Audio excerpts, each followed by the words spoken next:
I think a critical aspect to this is definitely more investment in early career researchers and those transitioning to early career research, to becoming researchers as well.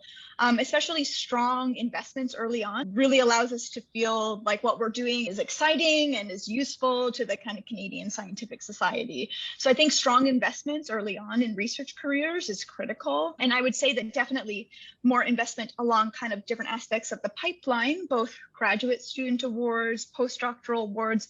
And I think what would be really fantastic is if we had ways to invest in like these pathway to independent research awards that many other countries have, where they provide funding for not only salaries for postdocs, but seed funding that you can get your research programs off the ground running before you actually transition to an independent program, would be very useful and would help attract and definitely retain researchers in Canada. Because many ECRs, they come from, many of us come from cross-disciplinary areas. We really work on kind of bridging disciplines together and bridging gaps, which also leads to more innovative research and innovative research ideas.